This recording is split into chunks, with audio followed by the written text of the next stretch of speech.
I'm Sharon Wynn with Peace in Mind Incorporated, and we are here with Pastor Harold Johnson. He pastors a church in Vallejo. The name of his church is Old Path, Miracle Cathedral, Church of God in Christ. Thank you for this opportunity. How are you doing this evening? I'm doing well. Thank you, and thank you for having me. We are so happy to have him here. Not only is he here to present and speak about the mental health issue, but he's also my pastor. So I thought it was befitting to have him here to share with us. We're dealing with mental health issues in our community, and we're doing a piece with the faith-based leaders. If you follow us, and you will see that, this is really plaguing our community. So I just wanted to talk with him candidly about the importance of acknowledging the concerns of mental health in our community. We know that this is a huge problem that's going on within our community that is not being addressed. And I want you to acknowledge, in your own words, just share with us about the importance of acknowledging. Why is it that we need to start doing something about it? Yes. Well, first of all, I want to say thank you, Lady Sharon, for including me in this project. And I found it a privilege and counted a privilege to be a part. And I see the need. And yes, in response to your question about the importance of recognizing and acknowledging these concerns. Yes. As a pastor, I'm faced with it now more than I've ever been in my short tenure as a pastor. I've been pastoring for 17 years. Mm-hmm. And we see the need. And I would say, in response to your inquiry about it, that it's paramount.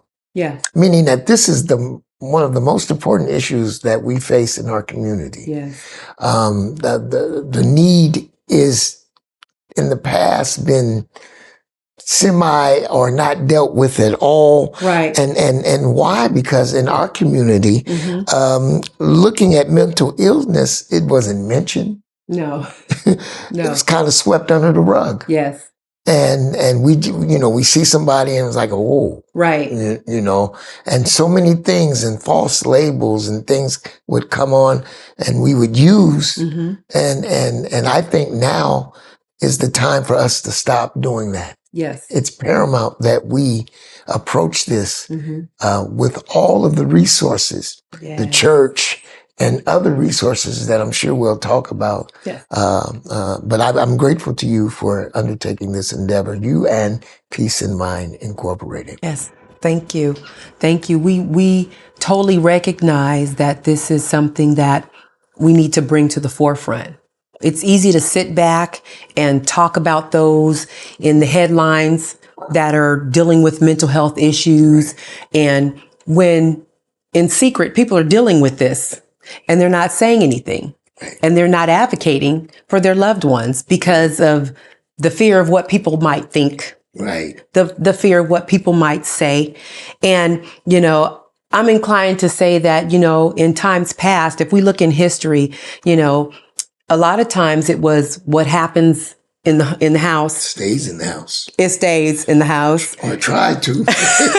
Tried to. We tried to mask it. We did. Yes. And this has been a problem. Right. So, we're at a place now where what COVID it's forcing us to do something, and it's forcing us to be proactive, which brings me to the importance of demolishing these labels and these stigmas and these barriers. Right. And right where you were at before we talk about those labels, I was thinking about it. People, we didn't admit it. Right. We didn't want to face it. No. We didn't know how to deal with it, nor did we want to deal with it. Right. And, but today we're forced to look at this from a place of mercy, I think. Yes. Instead of a place of, it used to be looked down upon. Right. But I guarantee that most of us now, especially with COVID, bringing the shelter in place and isolation. Oh gosh, yes. And all these pressures that have affected every community. Right. But it, yes, has affected the African American communities Yes. as well. Yes. And so we just have to, it's materializing on so many levels because we're looking at our sons. Mm-hmm. We're looking at our daughters now, Mm-hmm. our grandchildren. Yes. It's impacting them in school, Mm-hmm. their ability to learn. Yes.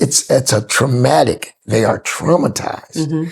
And so we as a community Mm-hmm. now have to, instead of looking at how embarrassed we might be Yeah. if someone is in our family dealing with it. Right. Everybody's dealing with it. Everybody. So everybody needs to get up under the load Yes. and be ready to help. Because if, as at the African American community, Mm-hmm. if we don't help us, who will? Who will? Who will? Right. And so, I mean, it's going to take the church. It's going to take the county. It's going to take the schools, Yes. the cities, the mayor, the police, Yes. the fire department, Mm-hmm. the teachers union. It's Yes. going to take everybody, counselors, Yes. doctors, Yes. to turn this thing around, Yes. or at least get us to a place of a more stable environment. Absolutely. It's important now to kind of normalize the fact that we have to advocate. Right. We've got to advocate. And I've heard many people say it, and I have to agree that, there comes a time where you have to use interventions. Right. Now, as a faith-based community, we believe in the power of prayer. Yes. We believe in faith. But there comes a time when we have to, and I believe you said this, Pastor, in one of your messages, we have to participate. Yes. In our healing process. Right. Okay, whatever that may look like. And I think, when it comes down to certain aspects of that healing process, we find that people find it, sometimes demeaning. To take medication, to some, it's demeaning. To some, they feel like, if it comes to counseling and therapy, it's difficult to do because you don't want to tell everybody your business. Could be potentially embarrassing if people find out. Yes. So what are your thoughts on why we need to advocate? It's so necessary. Right. Well, you mentioned about, first of all, and part of advocating is removing the labels. Yes. And the stigmas. Mm-hmm. And it came to me that when people get a label put on them, Mm-hmm. it's literally like someone has taken you and dropped you off on a deserted island. Yes. With no way off. Yes. You're isolated out in the middle of the ocean. That's true. And that labels actually paralyze. Yes, they do. They actually can paralyze a person's ability to even want to seek help. Yes. Yes. And and as they take on the label of what we've called them, you're dumb, you're crazy, you don't think right. People actually become what they hear. Yes. Yes. The Bible tells us, and I am a preacher. Yes. The Bible tells us in Proverbs 18:21 that death and life are in the power of the tongue. Yes. And so when a person becomes labeled as something, normally that label doesn't come from a source that's outside of that individual. Usually that label comes from somebody connected. Yeah. And it can have a tremendous impact on the psyche. Yes. It can have a tremendous, and I'm not a doctor or a clinician. I just use the Bible. I have a master's degree in Christian counseling. That's all that means is I use the Bible to counsel people.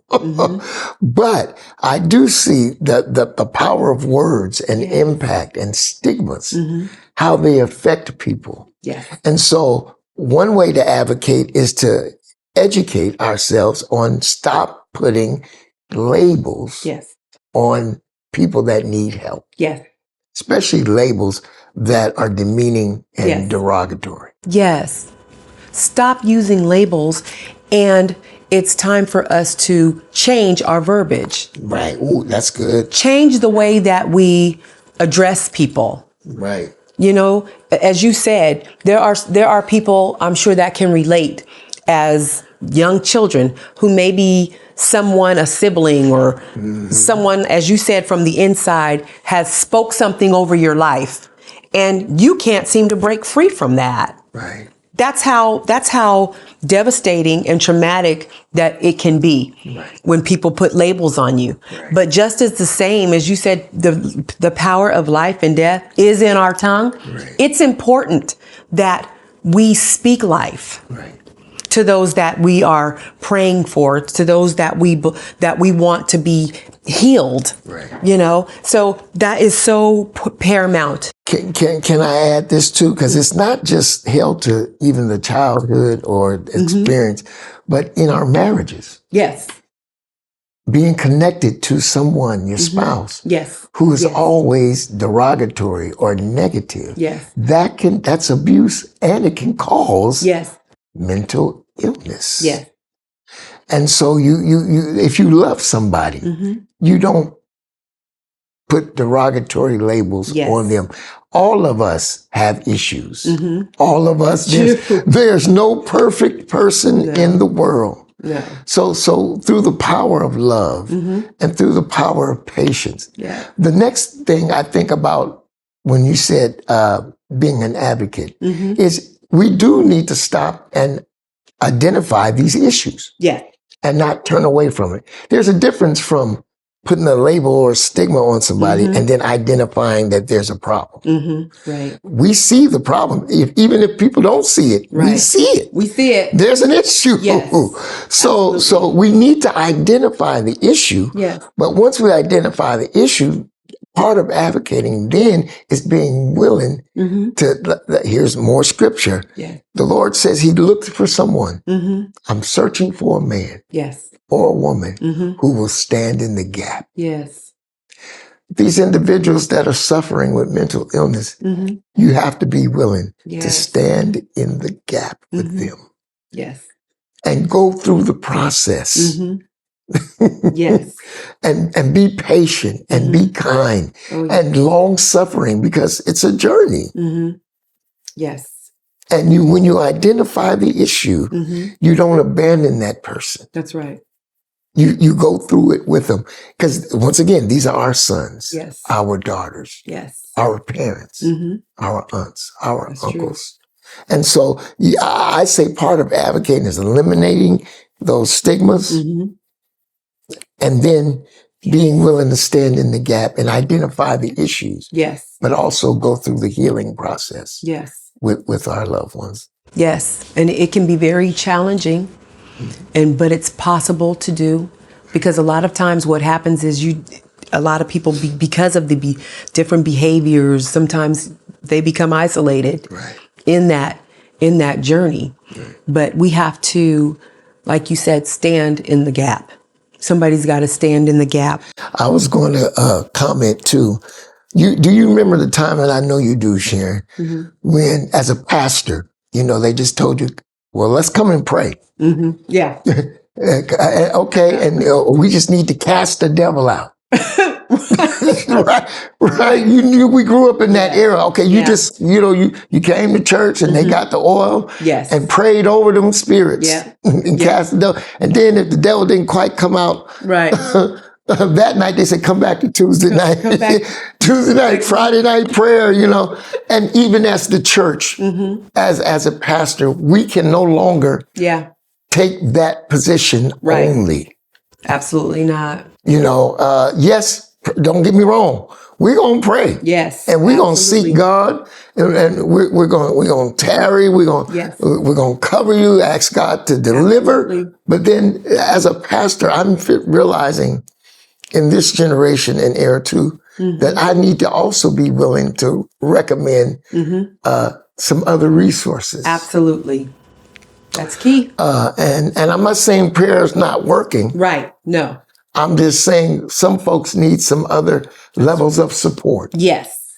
And that's where your clinicians and therapists and doctors come into play. Yes. I'm going to do my prayer part. That's right. But you might need to go talk to somebody. Yes. A grief counselor. Yes.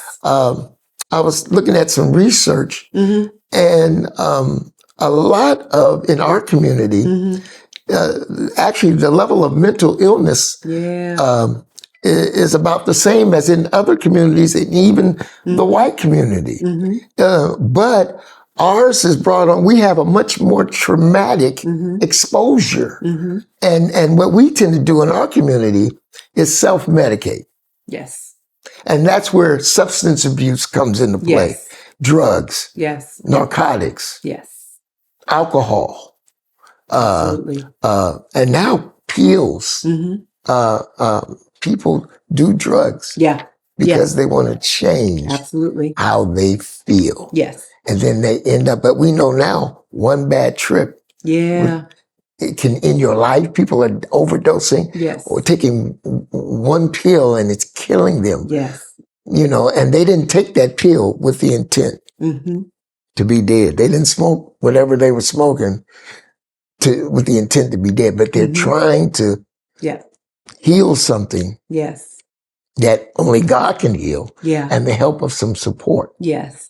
And so we have to, in our community, it's time for us to not just to go beyond, or we're going to cast the devil out. And you come back on Friday night and get some more, you know, as opposed to, you know, you might want to think about talking to a professional who is skilled along with that. And we're going to pray with you and be with you on the journey. We're not going to abandon you as a church, as a community, as a family. And if we take that approach, I think we could help a lot more people. Absolutely. We definitely can. So, you know, you've talked about the importance of being able to help others and how the church was, as opposed to where we are now, because we're making strides, because we understand that help is needed. So I want to talk about the importance of educating yourself.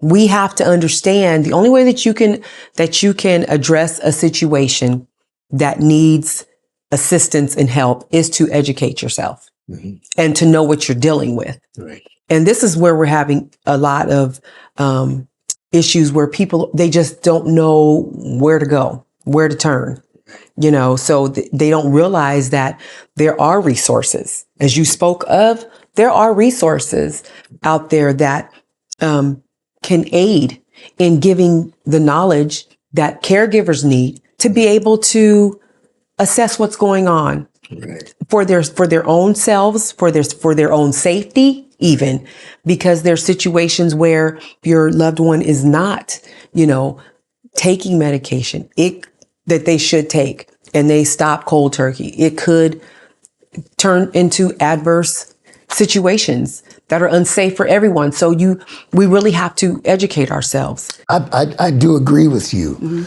And I see it, the education process may start out with the caregiver finding resources for the person that they're intending to help. Yeah. Because that education process might not start. You talked about getting to the point of taking medication. Well, first we got to maybe get that person to stop drinking or, you know, getting high, realizing that it's impacting their mental stability. So it may mean that the person that you're thinking about helping, you might have to go to an AA meeting first without the person that actually needs help. You know, because people are dealing with, like you said, traumatic issues. I mean, we're talking about, you know, it could stem from rapes or abortions, family issues, growing up, a lot of single parent homes, divorce, and all these traumas that have built up over time. So we party through it. You know, and just, I did before I knew Lord. I did, you know, because I had some traumatic issues. Right. Even my mother and father raised me. They thought they protected me. They thought they had a hedge around me and kept me from being exposed to some things. But guess what? Satan's tentacles reach through the hedge. And so every time you send your kid out to school, you don't know what they're getting exposed to. Not a clue.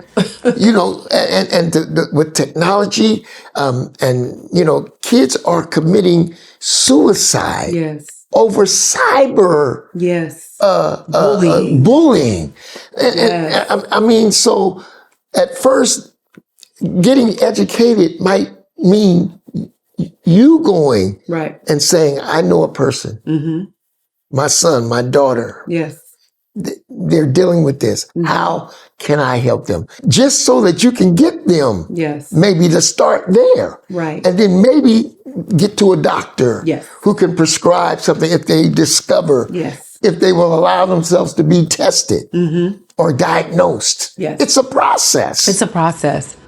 One of the things about that process is that when it comes down to dealing with young people, as parents, we have peace in mind. As for one thing, the target is like infancy through 12th grade and beyond. And one of the things that we promote is parents really being in tune with what's going on in the child's life because of adverse childhood experiences that are going on in the home, such as divorce. And if someone passes away of sexual abuse, you know, physical abuse, whatever it may be that traumatizes that child, the earlier that you can advocate for the child, the better, because when they get a certain age, they can refuse to be treated. So it's important that we, you know, as parents, keep our finger on the pulse of really what's going on. But a lot of times what happens is when devastating things are going on in the family and in the home, mother and father, we trying to keep our heads above water. So it's hard to really be in tune with what's really going on.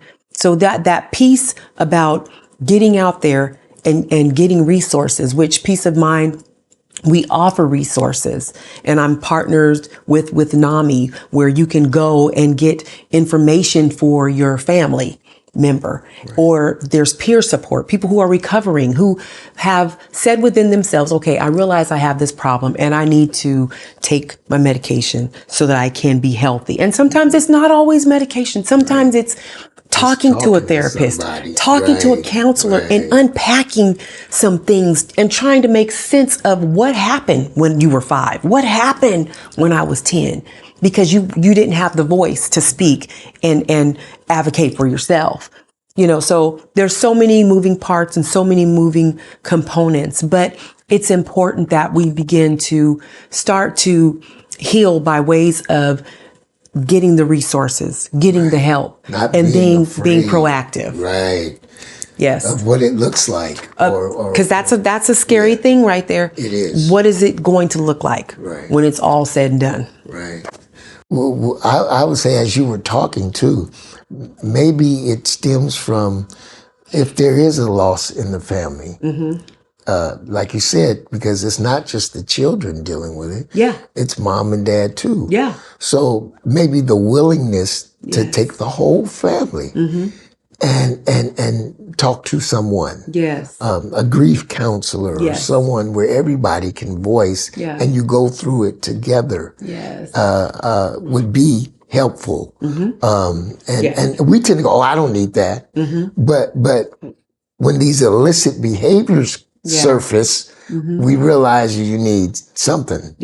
You know, and so I've been duly blessed by this conversation, and even it's piquing some other areas for me. I want to say my hats are off to you and your organization, Peace in Mind. Peace in Mind. Peace in Mind Incorporated. God bless you. Because no longer can we sit by idly and just go, that's them, that's not us. Because we're all in this same boat. Absolutely. And it's going to take patience. And like I said, if we don't stand up for us, who's going to do it? Nobody else is. Nobody else is. And so we need to embrace the journey. Yes. And it is. Yes. Because we're losing too many of our young people, too many of our adults, too many suicides in our community. That wasn't something we grew up. I grew up, it wasn't a bunch of suicide. At least we didn't know. But now, social media shows us everything.